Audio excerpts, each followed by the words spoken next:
kakati ate yamanya Mushekayi akanti fools repeat mistakes other fools made in the past. Kakati eche kyamanya Mushega kifaanaganako ne kino nti mirembe gy'obote bawambanga abantu families tuziwa zikaaba bano babawambye bano babapiikinze. Government yonna eringa muntu buli age gy'otuukamu efaanagana buli mwaka gw'otuukamu buli government yonna eringa muntu era ffe tukugamba the government has three roles: capture power, or win power, consolidate it, and control it.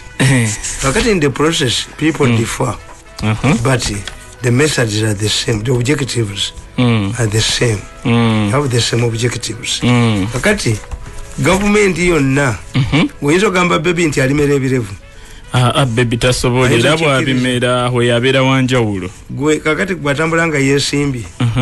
Tosekerera bakadde. Abaganda bakugamba nti omwana omuwala agamba omukadde nti nviira sikufumisa ebbeere n'omukadde n'amuddamu nti munnange eno gyendi naawe jojja neryange lyaliwo kakati nkugamba nti nawandika mu katabo kano nga mpulidinga ekinabeera mu parliament uwa kandabe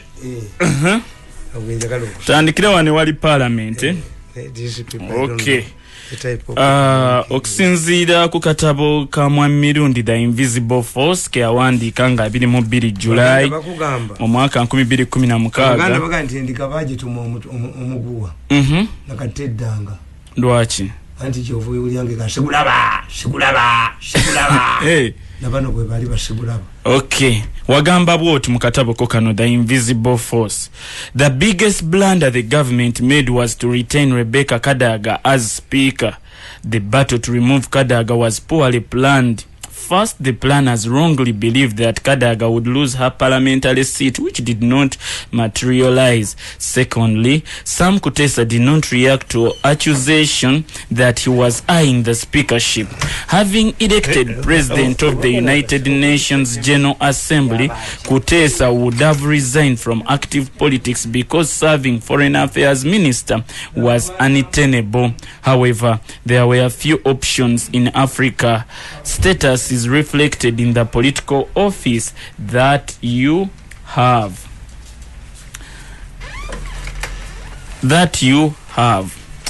Secondly, Africa does not regard lobbyists highly, as it is the case in USA. Other options would include the vice presidency, prime minister, and speakership. This is why the reports were taken seriously. But Kadaga knows the difference between political status and political power. Kadaga, as speaker, heads one of the pillars of the state, which is parliament. She controls her own budget, and she's free compared to the vice president who doesn't. Therefore, Kadaga could not accept any other appointment. The planners failed to understand other undercurrent forces at play. Kadaga went primitive and played the tribal card. She confronted the first family, accusing it of trying to grab everything in government. Furthermore, the anti-Kadaga forces failed to undermine her using her poor health background that these people failed as in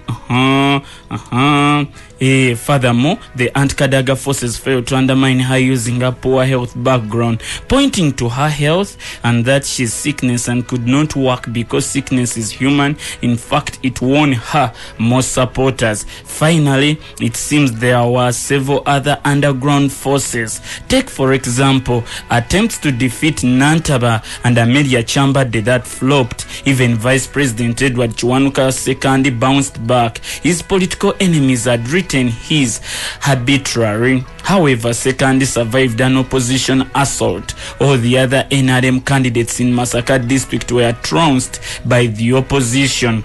In my opinion, the opposition's calculation was that Sekandi's defeat would create a vacancy which Museveni would have used to appoint Kadaga as vice president.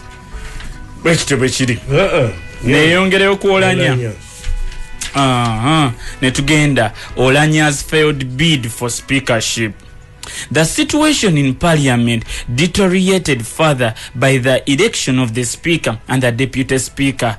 Oulanya, on the other hand, generated confidence. He used his nuclear team to undermine Kadaga, pointing out that she could not manage the house because of the nature of its work. He made another blunder by picking only the papers of the speaker. This meant that he was sure of victory. The NRM leadership also blundered by making no effort to stop them from tearing themselves apart.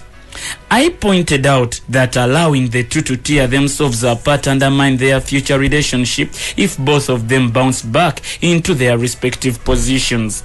I gave the example of Finance Minister Matia Kasaija, who simply intervened in the National Security Fund leadership wrangles, where its head, Byarugaba, was fighting with his deputy Nassali. The actions demonstrated that the leadership had lost faith in Kadaga. The NRM further allowed the continuation of negative articles about Kadaga. Lastly, the eviction was delayed. Lastly, the election was delayed, fueling more media battles. The president came out and said that he was not supporting any of the two candidates, but clarification came on the heels of Kadaga's statement that she had the backing of the president. The president defended his decision by saying that backing any of the two would divide the party, avoiding the mistake Moi made that torn KANU apart. But the president's clarification affected Oulanya more than it did to Kadaga. It was Kadaga who had claimed Museveni's support. The statement indicated that he was neutral, which undermined Oulanya's team that was claiming President's support. Actually, by claiming that she had the backing of Museveni, whom she was choosing to be fighting, she was provoking Museveni to declare his stand over the matter. His statement collected Kadaga more support. The Oulanya team accused Kadaga of disloyalty when she deviated from the party position with gloves off. The center could no longer hold. In fact, the country needs independent institutions, not rubber stamp or puppets. The reason for this is that Ugandans have developed a strong feeling that a group of people have usurped the power of the president. Therefore, it's not Museveni, the president, who wants rubber stamp state institutions, but this under-joint government that is operating within. It is interesting that Oulanya did not learn from the election of the Chief Justice, where Deputy Justice who had been acting in capacity lost to Katurebe because Kavuma was a loyalist. The Kadaga team made another good strategy. They changed NRM election rules without the party leadership realizing. Kadaga's wars were blamed on her independence. In order to demonstrate, the opposition MPs and civil society moved in, and each candidate, including Oulanya, who was sure of the NRM's numbers, solicited the support from the opposition, making the NRM numerical strength irrelevant. This is why people like Cecilia Ogwal, Miriam Matembe, and opposition figures joined the battle. Museveni is known to respect public opinion. This is why Oulanya lost to Kadaga. In my book, Understanding Mafia Politics, published in 2012, I pointed out that the executive had lost to parliament as far as people's perception is concerned. I observed that parliament had usurped the power of the executive. It is parliament in the driving seat of public affairs. It was Parliament that was censuring corrupt government officials, including powerful ministers. Parliament could handle people perceived to be so close to the president, like in the oil debate that shook the government. It is Parliament that seeks accountability from government and questioning human rights record. Parliament even handles wrangles in markets where the responsible ministers or local authorities have failed. Such issues are under normal circumstances should not be under its responsibility because Parliament's role does not go beyond legislation. However, as a political institution, it must be opportunistic, which has earned it high public ratings. In the same book, I pointed out that an LC1 chairperson who believes in mob justice is always more popular than the one who believes in the law. It is blind loyalty to the executive that had undermined Edward II's power as speaker. This taught Kadaga a big lesson and elevated herself from the attitude of her former boss. Thirdly, the handling of the rebel MPs and Kadaga more support when she rejected the party resolution to get them out of parliament. The party position was that once a member is stripped of party membership, they lose their parliamentary seats. Kadaga, who is a member of the executive committee, supported the two roles. She did not oppose the resolution but refused to implement it as a speaker. The rebel MPs earned the public trust and their popularity soared. They were seen as the voice of reason in the party, which was being threatened by an internal dictatorship. Kadaga created a chamber in parliament to accommodate them. Her decision was upheld by the Supreme Court and the rebels retained their parliamentary seats. Interestingly, they were all re-elected to parliament in the subsequent elections. The party allowed them back into its ranks and the party constitution is still intact. This means that they owe the party leadership an apology, and of recent, the speaker, Rebecca Kadaga, found herself in a similar position. That's why they like her. Kadaga was exonerated. BIZEEMU. You see, BIZEEMU. BIZEEMU. Tuddayo era mu speakers race tuwulira olanyawaga Kadaga awaga. Tuddamu kyekimu. Abantu bano ekibakola obubi. They don't ponder over issues. Nze ndi musajja mukambwe. Naye omuntu wajjana. Oli musajja mukambwe? Naye omuntu wajjana ngamba ekintu bayina sente yagala muyambe. Mubuuza nti ewammwe mu famire yammwe ani ali prominent yaliyo. Wammwe mu famire yammwe bwe batabera wadde ne minisita n'omunene kukyalo okuva muntu kyali prominent because nyinza okukugoba nesikuyamba ate ngaewammwe waliwo yali anyambye. Kituufu. I first chase away people gwaba mwenyabwe. I've completed the 2 hours here.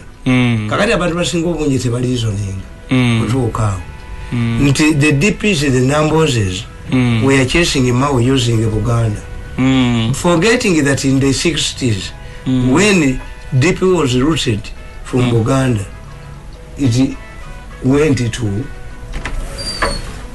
northern Uganda. 1960 crisis was brought by a man called Ratim, a DP man. Kakati you were paying it back. Uba mugezi ngolingazi mala kubuuza tugoba mmawo. What's the impact? Tumulwanyisa ku tribal lines. Tugeze ne mu court bamujjeko. Are we going to support a candidate? Eriba namuwa. Kati I hear northerners. Ewaffe twafunyeyo. Remember there was a time nga Museveni tafuna na 5% mu wamu. Eri mu northern Uganda. Atoyinza okumanya tebamanyi kubala statistics. Oyinza okuwa Museveni 90% mu northern Uganda. Abaganda ne bamuwa 50 nga Abaganda basinga obulungi obwamu because of the numerical strength. Yes. People don't analyze. Kadaga waabwe tebawadde Museveni. Yes, you lack a political scientist. Look what the Basoga in Baganda. The Basoga replace the NRMs with the NRMs. Okitegedde? Bajjeeyo ab'NRM abakadde ne baleeta ab'NRM abapya. Yes. Ini kyabasomesa. In 1980 the DP nominated 10 former UPCs okuva e Busoga ne bayingira DP. I remember asking Kawanga Junior. By 1980 I was a very active member of the Democratic Party. Ogwe? Nali used to winga. Atenga wangamba time yo wali mu lutalo n'okwataganako eyo eruweru. Nabalabira mu nsiko singa ndi mulebeesi. Kuba mu nsiko waliye. I need my independence. Bayingiza wana abaana bakadogo babiri olumeka. Tubatwala ne gombi mu Afro studio. Baba kuba bufana nga ba students. You see me kubalebeta. Neto genda yokulebeeta. Omuganda yalinga amanyiho okwekulira independence. Nabuuza Kawanga nti lwaki muddidde aba UPC 10 ne mubate. Kawanga nangamba. Kawanga one yali ombaka we Masaka. Batume Kawanga. Nangamba in politics nobody defects from a ruling party. Ne mubuuza what if you don't win. Era aba UPC abasoka 10 baddayo. Kurim. This is why Busoga politics is dominated by women. Bali abasoga 10 wasigalayo kyesimira. Atamu noticing kyesimira as a son. Chingamba abana bange. Transformation of society. You must be more intelligent and more active than me. I'm more exposed than Mirundi. Enzo kubanga kunacho intellect Mirundi yali ansinga. Kagati abasoga baafirwa. 2. The reason in Busoga yenyanja abamaje govadi bakuba abantu ne basamato ga baba gobayo anti rufanyi era babadde ne protest vote. 2 ebikajjo bya these ebikajjo sugar the soldiers abasekali bebawamba license kakati bane bategeera nti kadaga abalwanira. That's why she has been constantly attacked. Nabagamba nti nkukubire akatambi meeting abatulanga mu office yakajegere mu nyumba ekiro roza kadaga yali tabimanyi. Eya gundi oli kategere. Ono tamanyi kadaga yali tamanyi abasoka bali tebamanyi ani alwanyisa kadaga. Bani ababadde balwanyisa kadaga. Nti bo balowooza ekyogeredde mu ngero biba. Kakati abaganda bwe kye baakoze nabaganda nti weni baganda about to riot baddira abagezi bonna ne babajjawo. Buganda tefugibwangako bategeevu. Whenever they are planning a riot basooka ne bajjawo abagezi bonna abalowooza ennyo. nabaganda nti mu 66 abagezi bonna baabagoba. Ne bagamba Ssekabaka Muteesa ti akakasajja kamayanja nkanje ka mutima kagazi. Ow'omutima oba mayiga awulira ati ab'omutima bakoddomi bange. Naye mu bika by'abaganda ow'omutima aba mugazi tali bwa Katikkiro. Kamayanja nkanje yabagamba ti bwe tugende mu constitution. Kwa constitution ya Uganda yali egamba wanabangawo obutakkanya wakati wa central government ne Buganda ensonga zinatwalibwanga mu privy commission ya high court ya Bungereza bwe babalimba. How can an independent country fight issues? Neberange kyali colony oba protectorate. Era bali babalimbye n'ekya Governor General. Yandu Kokeni agenda kubeera Governor General.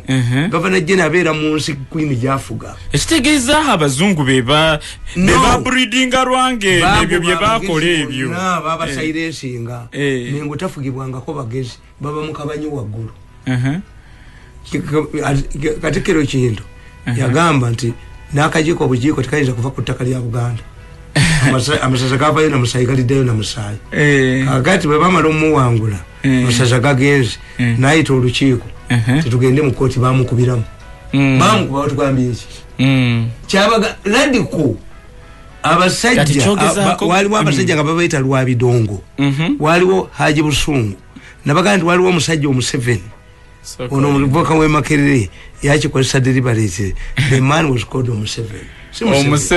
Omuseveni yayambala Congolese ng'ayambala kabuuti akuma katale k'ekibule ky'ekibuye ayambala kabuuti musana ne gamu butusi ne bamuyita Omuseveni. Twali tumanyi bali bagamba Omuseveni ya dominating politics wa Buganda. aba dipine ne segwange basinga ekoko limanti kabaka yeka kati gezo mwankole zikoko limaziti DP yagwesese nege nduru zivuga DP yatobwa kabaka bwa Italiano DP yatobwa kabaka bwa France DP yatobwa kabaka bwa Germano kakati DP atandikibwa mu atano mwena yajja wetobwa kabaka bwa France abo ngabaji kuba nti egenda kuba n'obwa Buganda 66 yakubiriza olukiiko lwa Buganda yali non-entity eyaleta ekiteeso lwasa mayinja yali non-entity nti government yobote eve ku ttaka lya Buganda sawa 24 sawa 24 kakati ebyoho bigeraageranya otya n'ebiriwo essaawa eno nti bano bwe baba bagenda okulayotinga basooka goba bayigirize kyogamba omusajja nga atamiddwa mukazi we senga z'okubataasa akuba mukubi kakati kitegeeza tox tewali abasoga bo bagamba mwe mutatukiikiridde let us remove you and take other people bano bo they are planning ate yo Buganda era yotinga kyogamba tulabayo Buganda aho okusituka mu bbanga ttono olw'abakulembeze be balonze babuliddwa ensonga Abaganda mba yayogera kuba simanyi bannadini nati twawulidde mbayo ng'agamba twawulidde nti abakulembeze b'ennono mu Buganda be bayogedde n'ebusoga awo okubeera nga balonze batyo. Museveni has been fighting formidable groups in Mengo. The current Mengo is useless, has lost control. Mengo Museveni yalwana nayo mu 96 had declared Semogere as their presidential candidate. Kabaka na dissolving olukiiko sign die. Nalujawo Robert Sebunya Kamalaka Namwanje Nakani Kafero Nabavayo Buterevu okuba Museveni ne Semogere yali muganda wa Museveni wa Semogere katikiro Semogere mulwanya mmuli ezalaka ekomberera nti Museveni win Museveni awangula eno gundi bafaza bibasose nti ono kiibwa gwenkube nakwe bbiri waliwo mu mawokota faza nga mutuluza yani mutuluza nga ye mupyo we mawokota yatona gonda emeza ya Rutali faza naleta embazi n'agitema we nalema didn't he win? Yes, unless you see politics is for us abali emmere before I come out to talk I first present a gonde analysis sigenda kubya abalala byebogera naye Tamale abantu bebuuza regions endala nazo zalonze bwezityo abantu bazo lwaki ekya Buganda okulonda aba NUP nga bebanji kikubaganyizibwako ebirowoozo kyogera simanya kusosola lwaki ekyo si ekinnuma not at all si ekinnuma look what the people they elected nabakugamba nti enseeri beetya yawangula sente za Kajubi nga nseeri beetya mutonzi wa Mwenge ewandege yanga n'envunza zamuli ne bamutwala mu lukiiko lwa Buganda nakuba profesa nebwa nti Ben Kiwanuka ne yamuwangula teyali mulonzi ne bamujja mu kirabo kya Mwenge kakati tunuulira akuba Sempija wa Wereding Erukaya akuba Miyingo ayina mudaala ku gundi Sempija Segirinya abatulabana mukazi wange yamukubye mufumbi wa mmere afumba mukatuli kinyo nambuuza nti abakatuli kibo baliwa kwanze nawenye zisagala abantu bayine ekyewange okujjayo nawenye omuti gwabwe ngwendege yabagutemye zisagala mbasoma bitabo byange nsimanyi waliwo abantu simanyi biki ewange sagalayo bantu ewote yagalayo bantu kakati gwekangu ate ng'oli muntu w'abantu Tamale nsaga nabo obasanga eno naye sikunyumya nabo kakati omuntu avudde mu kyalo twogere nti embaga ya gondi yamusiba nze nsaga busazira abantu naye sinyumya nabo Toina mbozi Josabajam anti katunyumye eki ine Tamale abagagga nga banyumya nnyo n'abaavu bano mabalo kubajjako ideas Tamale abagagga business zo nabazijja mu baavu nati kingamba naawe osobola okwogera nabo nyimbe kusumikira kukola kisiraini yange era sina wa minister n'endwawo njogera nyimiridde n'engenda okwogera tinjogera ne gundi kitegeeza iwote same level kakati ekyo nkitegeera nti bali quality ya defaana netya quality yabayingiddewo yabayingiddewo nenkulaga nti bwe batyo bwe bakola bwe baba ina nga bana planning riot basoka kujjawo bagezi bonna who can counter their argument era nze mbasasiraako tingera mu parliament kujja kuyimiranga oyogera oli minister bagaye nti you are speaking as who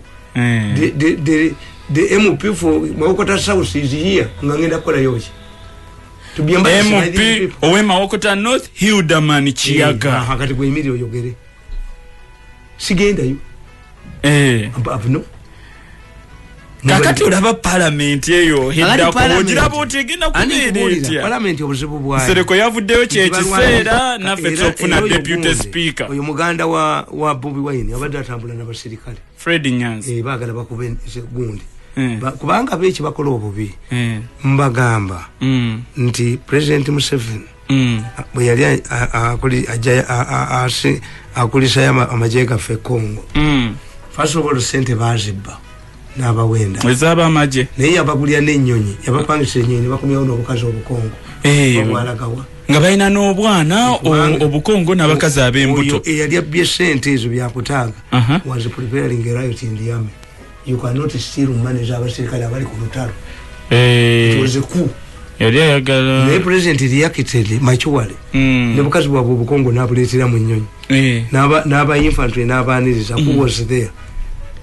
Mao was there and Agula because they are highly intelligent people. These are national interests. When you become president, we don't see blowing a magic. Chegamba and level of understanding national interests and the interests of a leader. This is why I tell you, Bobi Wine, but concentrating on UPDF. UPDF is your ambassador. Mu marketing chimunsekati. Tutwalayo security mu Somalia, Central Africa Republic. That's why you are known.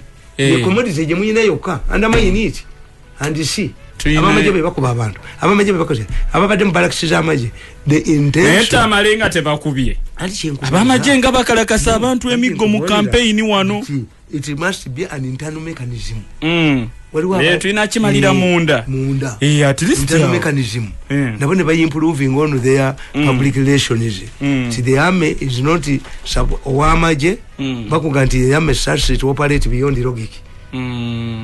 Sinaifanga kuba wakazi awo sibaji kubatira muntu ogu bemirambo gyabwe bagitereka exchange them a soldier commander can risk 300 bakimwe bannabwe babiri kubanga psychology y'amaje kakati when you bring them into this gundi ngabyo mudidde te kotimaso mugiteke mu abaya kotimaso bateka yonti oli nti yali akutte DR forms itiyageze mu kotimaso to be a soldier ati abantu batandise kwa koti ngahe ekisekerero y'amaje nti feyera bagise mu America to be lawyer ogenda mu kotimaso ino kubanga oli w'amaanyi nnyo kituufu. Yes netweza gamba omusajja kuba kutenga afera abantu ayambadde ebyafaaza tumutwala lubaga ate faaza so these are the issues that lwaki lwaki abamu batandise okwandamayininga kooti maasho ani nkubuulira nti no you pass a law pass a law dealing with such affairs kituufu mu civilian courts si kooti maasho no tough measures omusajja we nebakwata nti abayambi ba Bobi babatutte mu kooti maasho bakoli youth can't be you undermining you are diluting anti batia nti bali bajja bata ne Bush ekikolako Bush yategeera nti abamusibe mu America bali lenient ku terrorism tebagimanyi. Bush was the first to open up prisons in Eastern Europe. Baterisi bebajja ku ttaka lya America bafuna freedom. Yes bebamala okuba Twin Towers America ne bawekinga kati balina tough measures enswe gunjuza muliro kakati you abalamuzi bamwe bali banguzi at 35 you tinyefunza to be a judge tumukunde to be a judge these are Kayula would be a judge. How long does it take a judge? Judges come from failed chambers aba failed bebajja mbulamuzi and they are put there by specific interests. Kakati a revolution yali badde yafuna at 35 nga mwina planning you would be soldiers ngaba judges who things different ne missing link waye wawe vudde kubanga byolaga bino nti esawe no bandi badde ne think tank nechi president wa missing link evuddewo agenda okujja wano nga sabalamuzi bamwitanga Allen nga muzungu ne serikali wa police he used to bring these people to handle tough people background yo get a soldier who is a judge invest in these people. How long does it take a judge to become a judge? Most of these soldiers are highly educated, but they are misallocated. Make them judges. Ngabe try engage in misango. Olabe. Nese kutwala mu court martial ate. You are killing the court martial. Court newa abantu mpero ne babavuga ate mu court martial. Nkubuza anti definition ya court martial etegezaje. Era ne martial lo kitegeeza mateeka ga ntalo. Mateeka ga. When did I join the army? Nanti. If you are found with something that is in the monopoly of the army, you qualify to be a soldier. No. Mbosangidwa na akakofira asibake fanaji za kamaje wo material wo rigari ya kola mateeka amakambwe mufuna abalamuzi balo abajaji abamaje nga bakolera mateeka galige nyini nga balina background ya maje lesi kondo na koti ya maje abantu babadde bagalwaki government efigitinze nnyo mu nsonga ne Wembley was a result of failure nti once you fail kakati gwe mukazi wo abatamanyi kufumba oyita wa mulirano akufumbire yes reform the judiciary let the judiciary understand ti nabo bantu okay era nje mbaganti waliwo omulamuzi wano nga mukyala ne bamukwata abajaji bobo tebamukwata kupanda gari ne bamurepinga nga balaba tayina muntu alepinze mukazi gwe yawenya nga kalaba she went through it waliwo omulamuzi yasibani omusajja bali bamuyita zizinga nga bagala umubaka ettakali bamuwayiriza nti yatta mukazi wa ataliyo takali ne balibba judicial officials wanodde they will be held accountable naye olwokuba omulamuzi oyo abatemu bali basse mutabani we olwamusomero noti yasse mukazi we yamuwanika kalaba the man was saved by Otafire Otafire nga Minister Justice Mwagano signing forwarding a case the man is innocent bagala kubba takali zizinga izarayi ayo olwokuba oli ye yayina mu feelings ziri eri kakati Tamale otugambye Uganda engeri je yalonzeemu batandise okukola ki ayina okuva no the people you have abalwana be batya ti parliament yeneddako ejja kubabuuza accountability ku covid naki kati bagala puppet zo sente za covid abantu balina okuwa accountability Tamale ate era ekyo nekyo mulwanyisa kadaga bwabwerere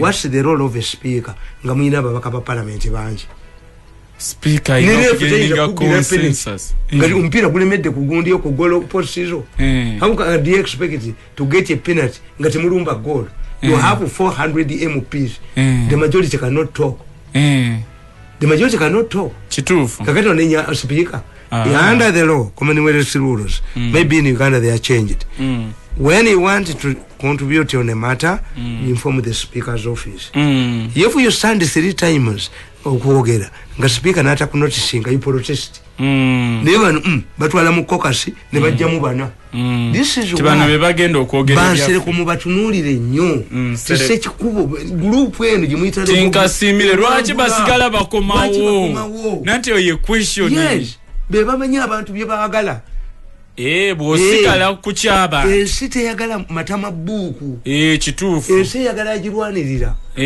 so kakati race eno heneggwera wa Tamale tulaba olanya yatandise speaker yakomyewo no country government must be a mirror the northerners go to the chief justice the deputy governor is also a northerner it will be arrogance for somebody to tell us no speaker abwagala point blank kadde mukatono abanodhana bafunyani chief justice abanodhana ne bafunani omulala deputy governor kakati nobwa speaker nabo babwagala busoga tennafuna eastern tennafuna which means that tunabo kiyekyabwe bagundi mukakkaneko bagundi singa muwe mujjidde you and you are new arrivals singa bana abasookawo nga mumukyamu wa 5% 10% bali arrogant nga mmwe mwalize kakati ate yo Buganda egenda funa chi vice ya good no ba minister ba good bagenda bakomyonga ba ex-official nankabirwa ya good era chovala bayise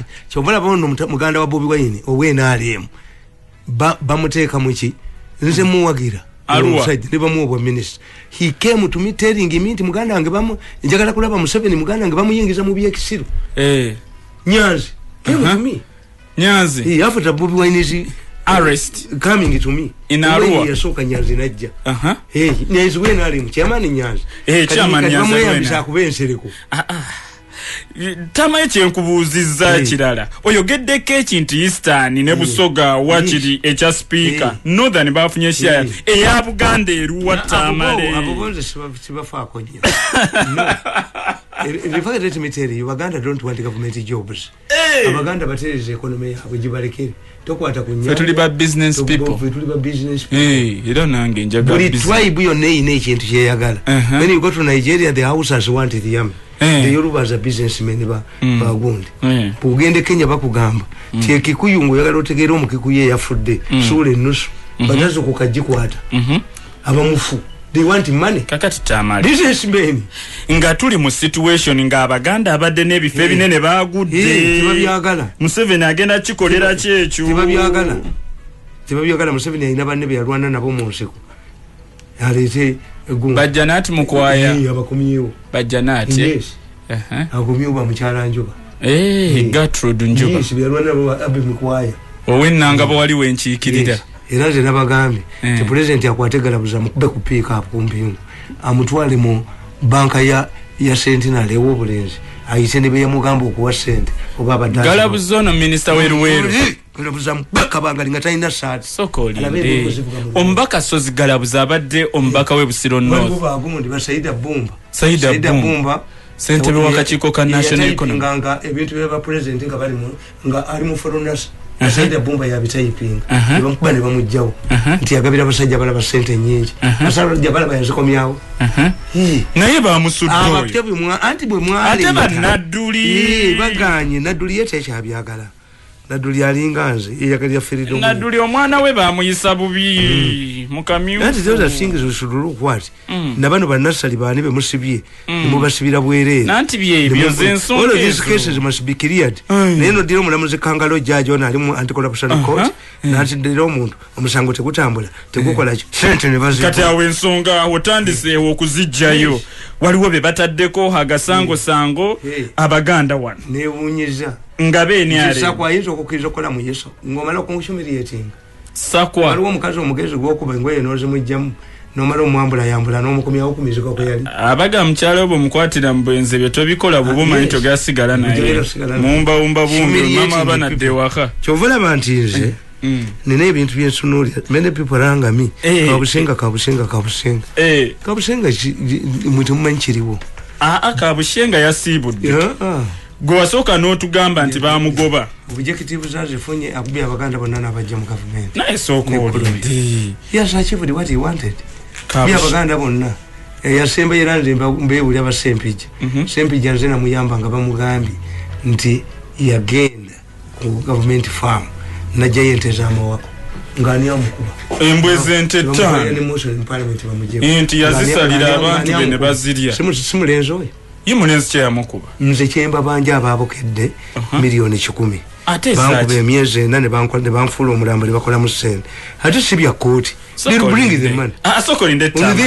abagazireetakulabako kkulu nga zeetise n'akalinza sokolinde Tamale gwe nga togenze mu kooti toyitidde mu polisi zigenda kutuukako zitya miliyoni 10 wakuzanya one of the people who were paid money to kill me came to me to confess sokolinde another one has contacted my friend ayagala kunda batwapologize kyekibaleetedde ekyo embooko eri mu maka gaabo gita sokolinde emboko ngetuziita Tamale njoga nti Yesu yanwanira entalo zange Yesu si yakulwanira entalo ze ani akulwanira entalo zo they are plotting another Tamale katono tumalirize kimu ku kimu ate bategese okunziteera ogenda kuwulira akatambi soka olinde Tamale mbadde mmanyi oli mutugamba bali eri ba confessinze be babadde bagenda okukozesa bakyagirina pulaani era okuddamu ekyo and what you don't know, let me help the people and this government. This government is sitting on a very serious scandal that will explode oba batudde ku time bomb with the devastating effect if it is not handled well. The ICC carried out investigations on allegations nti batta abantu wano organize abo ne bazitwala. The last time I read about their list, it includes 100 people. Naye nga sofa be bamaze okuzirwingako bali 27. And warrants of arrest are going to be issued against them. And I heard that the president has told them, carry your closer. Abavuddemu president. And the last time I was watching them, babadde bakayalinze lawyer at a cost of $4 million. Agenda obawuliriza. Kakati they fear why they are concentrating in me. Bagamba to the disclosure, the revelation. Agenda kubaleetera obuzibu wano. But how are you going to do it? You cannot hide the pregnancy from your husband. Chogamba yensonga lwaki gwe baagala kujjawo. Omusajja yabagambye to be sure we must clean the local advocacy. Ona tuliko. No, let me give you the way. I want to talk to Lugunda. Lugunda, I respect him. He's a diplomat. Lugunda is a diplomat.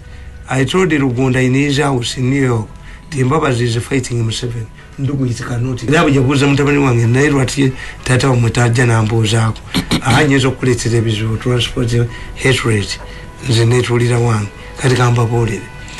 The government should come out boldly, issue a statement that we are carrying out joint investigations with the ICC on allegations that people have been trafficking human organs in Uganda. And for their information, the Pakistani I was fighting here was arrested, sentenced in Karachi. But what is interesting, our embassy in Islamabad has not picked interest in this case. Why? Another 4 people have been added on the Pakistan with more information concerning human trafficking. Kakati mamalo okuogera nti their investigations by a credible person like Rugunda, government will be inoculating the people.